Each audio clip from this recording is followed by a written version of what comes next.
I grew up in eastern Kentucky, deep in the Appalachian Mountains.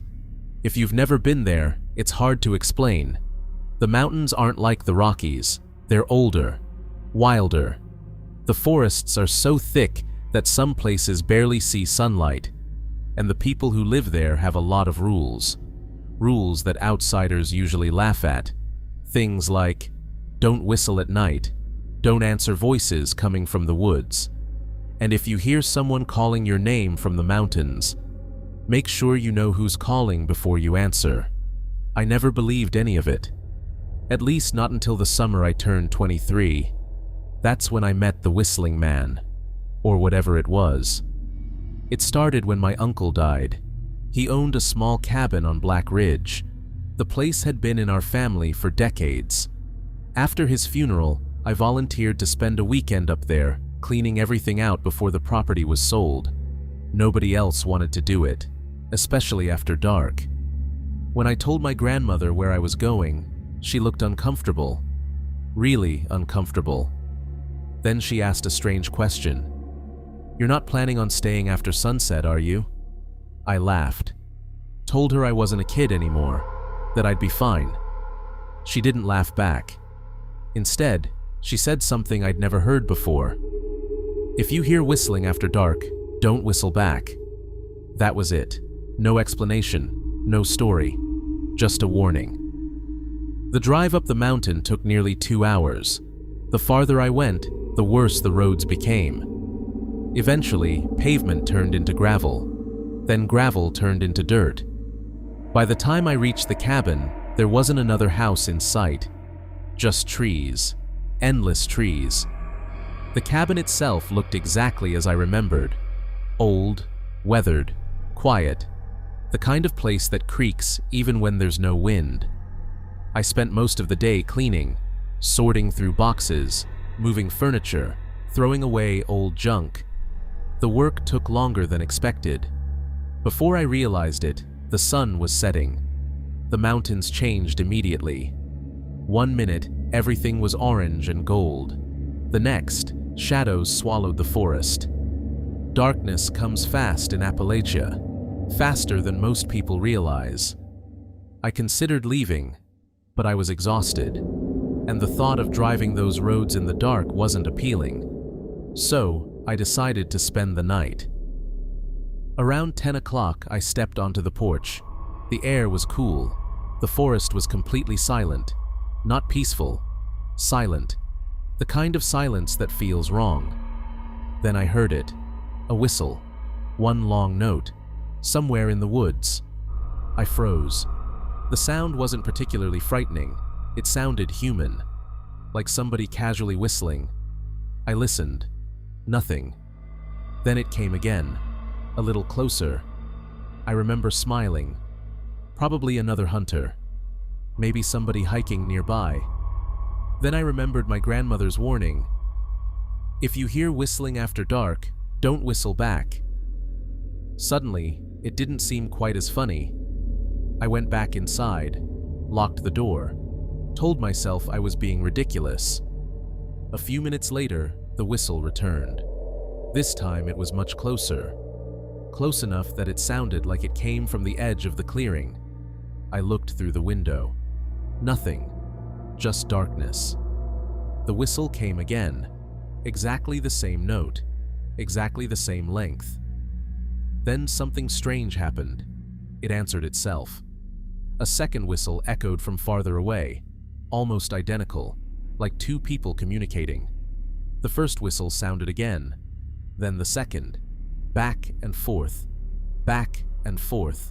except each time, they seemed closer. I shut the curtains immediately. By midnight, I couldn't ignore it anymore. The whistles surrounded the cabin. Some sounded distant, others sounded just outside. I sat in silence listening, trying to convince myself there had to be a logical explanation. Then I heard footsteps. Slow footsteps, circling the cabin. Crunch, crunch, crunch. The wooden walls creaked. The floorboards vibrated slightly. Something was definitely outside. I grabbed a flashlight, walked to the front window, and looked out. At first, I didn't see anything. Then, I noticed movement. At the edge of the trees. A man. At least I thought it was a man. He stood perfectly still, partially hidden behind a tree, watching the cabin. I flashed the light toward him. The figure disappeared instantly. Not walked away, not ran away, just gone. My stomach dropped. Then the whistle came again. Right outside the cabin. I jumped back from the window. The sound had been impossibly close, like whoever made it was standing on the porch. I checked the front door. Locked. Checked the back door. Locked. Every window. Locked.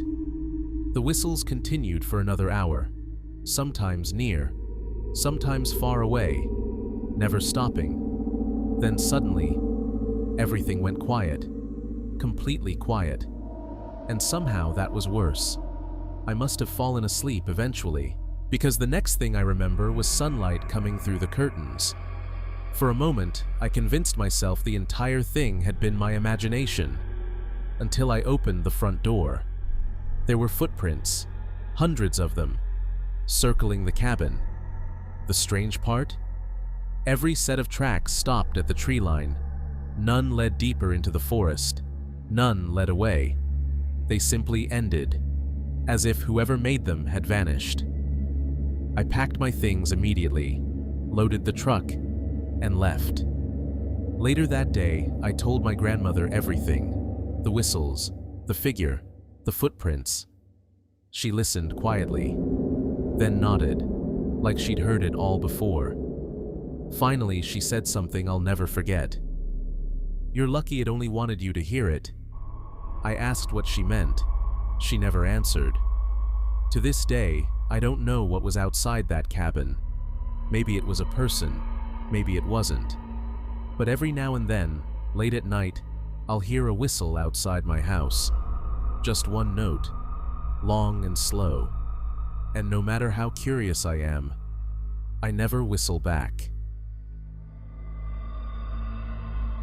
I grew up in a tiny mountain community in western North Carolina. The kind of place where everybody knew everybody. Where front doors stayed unlocked. Where neighbors still checked on each other after storms. And where people took certain warnings very seriously. One of those warnings was simple. If someone knocks on your door after midnight, make sure you know who's outside before you open it. I always assumed it was common sense. Nothing more. Then I spent one winter alone at my grandmother's house. And I learned why people in Hollow Creek repeated that warning so often. My grandmother had recently moved into assisted living. She didn't want to sell her house yet. So she asked if I could stay there for a few weeks while some repairs were being done. I agreed immediately. The house sat on the edge of Hollow Creek, a small Appalachian community tucked between mountains and dense forest. The nearest neighbor was nearly half a mile away. The nearest town was 20 minutes by car. Most nights, the only sounds were the wind and the creek. The first week was completely normal, quiet, peaceful. Honestly, I enjoyed it. After years of city life, the silence felt refreshing. Then the snow arrived. A massive storm swept across the mountains. Roads became difficult to travel. Power lines sagged beneath ice. The forest disappeared beneath a blanket of white. For 3 days, I barely left the house. I spent my evenings reading near the fireplace, watching snow pile against the windows, listening to the wind. On the third night, I woke up suddenly. Knock, knock, knock. At first, I thought I had dreamed it.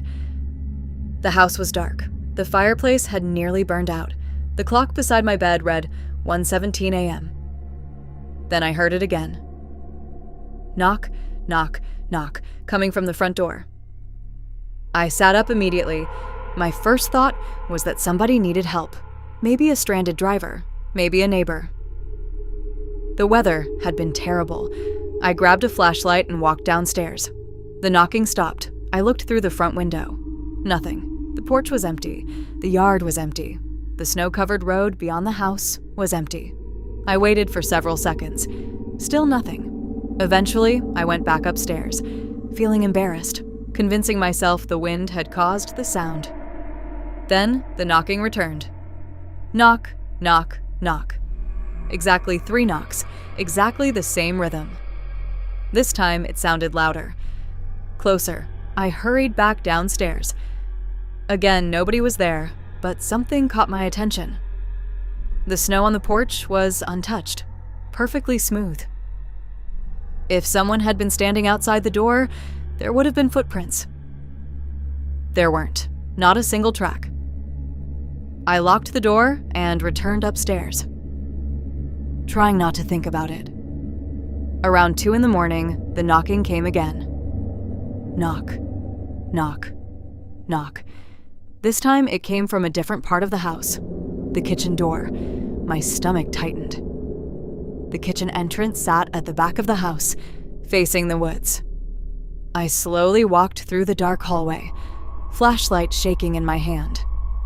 The knocking stopped as soon as I reached the door. I looked outside. Nothing. Just snow-covered trees, darkness, and silence. Then I noticed something strange. The snow beneath the kitchen window was untouched too. No footprints, no tracks, nothing. I barely slept the rest of the night. The next morning, I told one of the locals about what happened. An older man who had lived in Hollow Creek his entire life. When I finished describing the knocking, he became very quiet. Then he asked a question. "You didn't open the door, did you?" I told him no. He nodded slowly, as if I'd given the correct answer. Then he said something that unsettled me. "Good." That was all he would say. No explanation, no story, nothing. The following night was worse. The storm had ended. The sky was clear. Moonlight reflected across the snow. Around midnight, I heard the knocking again. Knock, knock, knock, the front door. I ignored it. 5 minutes later, knock, knock, knock. The kitchen door. Then the side window. Knock, knock, knock. The sound moved around the house, as if something was circling it, slowly, patiently. For nearly an hour, it continued, never speaking, never scratching, never forcing entry, just knocking, always 3 times. Then, everything stopped. The silence felt almost worse. I remember standing beside the living room window, looking out toward the tree line. That's when I saw it. A figure, standing between the trees, far enough away that I couldn't see details, close enough to know someone was there. It wasn't moving, just watching the house, watching me. I pulled the curtain shut immediately.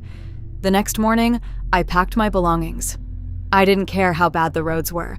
I wasn't spending another night there. Before leaving, I checked the entire property, one last time. And that's when I noticed something impossible. There were footprints in the snow, hundreds of them, circling the house, but none led toward it, and none led away. The tracks simply appeared, circled the property, and ended, exactly like someone had materialized beside the house, walked around it for hours, then vanished. Years later, I asked my grandmother about it. She listened carefully, then sighed. I wondered if you'd hear the knocking. I asked what she meant. She told me that for generations, people around Hollow Creek reported the same thing.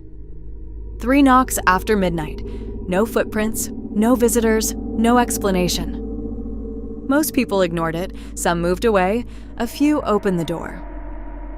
When I asked what happened to those people, she simply looked out the window and changed the subject. To this day, I still don't know what was outside that house. Maybe there was a logical explanation. Maybe there wasn't. But even now, whenever I hear 3 knocks late at night, I don't answer, I don't investigate, and I definitely don't open the door. Because some things knock for a reason, and some things are waiting for you to let them in. I grew up hearing stories about Devil's Gap.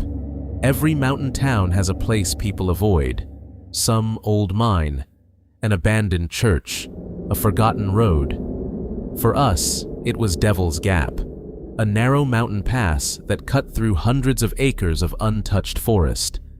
The older people never liked talking about it. Whenever someone brought it up, the conversation usually ended with the same warning. If you see a light in those mountains, don't follow it. Nobody ever explained why. They simply expected you to listen, like everyone already understood. For years, I thought it was just another Appalachian legend, until I ignored it. I was 26 when it happened. I worked as a wildlife photographer. Most weekends I spent hiking the mountains looking for black bears, deer, and elk. I knew those woods better than most people, or at least I thought I did. One October afternoon, I decided to photograph the autumn colors around Devil's Gap. The leaves were at their peak, bright orange, deep red, golden yellow. The mountains looked incredible. I parked my truck near an old logging road and started hiking. The trail wasn't difficult. In fact, it barely felt like a trail. Just an old dirt path winding through the forest. Every now and then, I'd come across rusted machinery left behind from logging decades earlier. Everything else had been reclaimed by nature. Around sunset, I realized I'd wandered farther than I intended. Nothing unusual. I had plenty of daylight left. Or so I thought. In Appalachia, darkness doesn't arrive slowly. The mountains swallow the sun long before the sky goes black. Within minutes, the forest changed completely. The bright autumn colors disappeared beneath deep shadows. The temperature dropped, and the woods became strangely quiet. I decided it was time to head back. I checked my GPS. No signal. Not unusual. The mountains often blocked reception. I wasn't worried. I simply started walking toward where I believed my truck was parked. After 20 minutes, nothing looked familiar. Every ridge looked the same. Every tree looked the same. The logging road had vanished. I stopped walking, took a deep breath, tried not to panic. That's when I noticed it. A light, far down the mountain. Not bright, not flashing, just a warm yellow light, like someone carrying an old lantern. Relieved, I smiled. It had to be another hiker, maybe a ranger. Someone who could point me back toward the road. Then, I remembered the warning. If you see a light, don't follow it. I laughed to myself. Old mountain superstitions, nothing more. The light moved slowly between the trees, always staying the same distance away. I called out. No answer. I flashed my flashlight. Nothing. Still. The lantern kept moving. Curious, I followed. The strange thing was, no matter how fast I walked, I never got any closer. The light remained exactly the same distance ahead. Every few minutes it disappeared behind the trees, then reappeared farther down the mountain. I checked my watch. Nearly an hour had passed. That didn't seem possible. It felt like 15 minutes. The forest around me looked different now. Older, darker. The trees seemed taller somehow. The ground became rocky, steeper, more difficult to walk. Then I noticed something that made my stomach drop. There were no sounds, no insects, no owls, no wind, nothing, just my footsteps, and that distant lantern. Eventually, the light stopped moving. It rested near the edge of a cliff overlooking a narrow valley.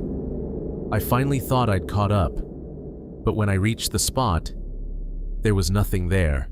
No lantern, no campsite, no person, nothing. Just empty air. The light had vanished.